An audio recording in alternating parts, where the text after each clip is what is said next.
This video is a reminder of coordinate systems.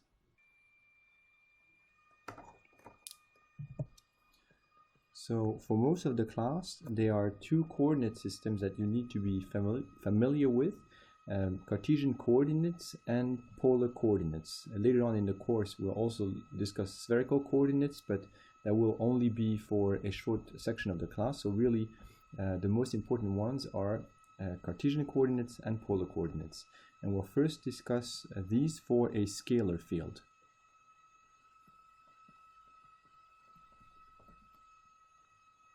So think, for example, about a pressure field or a temperature field. So here we have a 2D plane, and say, for instance, at every single point, so here at this point, I have a certain value for the pressure. So in coordinate system, we will give the pressure at this point here as a function of x and y. So the pressure will be a scalar field. The independent variable will be x and y, and they simply correspond to the x and the y coordinates of this point. Now in polar coordinates, we would write the pressure field, so express the pressure field, P, as a function of two different independent variables, which are r and theta. And what these represent now are, if this is your point, this is your point here, position vector is x, and in Cartesian coordinate, the coordinate are x and y. Well, in polar coordinates, you describe the location of this point as a function of two other independent variables, which will be r, which is the distance between the point and the origin, and theta, which is the polar angle. Now, of course, your Cartesian and your polar coordinates are related. So, for example, if you think about your Cartesian coordinates, so x and y, you can express them in terms of your polar coordinates. So here, this is this length r, that's the angle theta, so we know that x is equal to, you project this onto the x-axis, it's equal to r times cosine theta. And likewise, you know that y is equal, you would project on the y-axis, you know that y would be equal to r times sine theta. You can also express your polar coordinates as a function of the Cartesian coordinate. R is the distance to the origin, so it's simply the square root of x squared plus y squared. And you can write for a certain range, so it's not fully rigorous, but it's okay, theta as the arctangent of y divided by x. Okay, so these are polar coordinates. This you've seen a lot. Of course, you also have polar coordinates to express vector fields.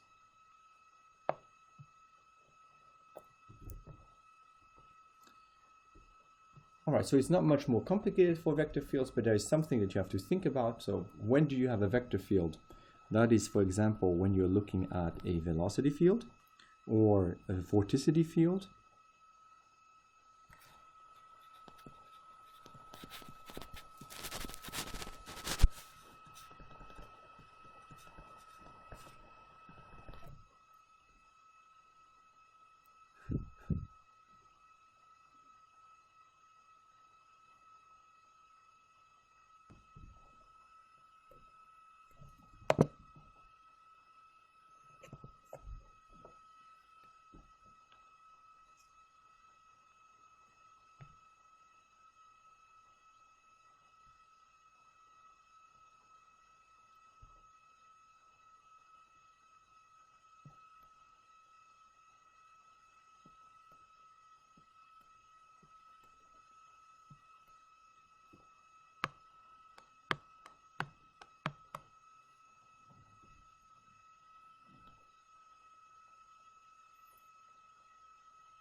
And so you simply write that this is equal to u on the x-axis plus v on the y-axis, and you express u and v logically as those are scalar field then, and they will be function of your Cartesian coordinates x and y, and v will be a function of x and y. So you can write it as that, or usually you'll write it in vector form.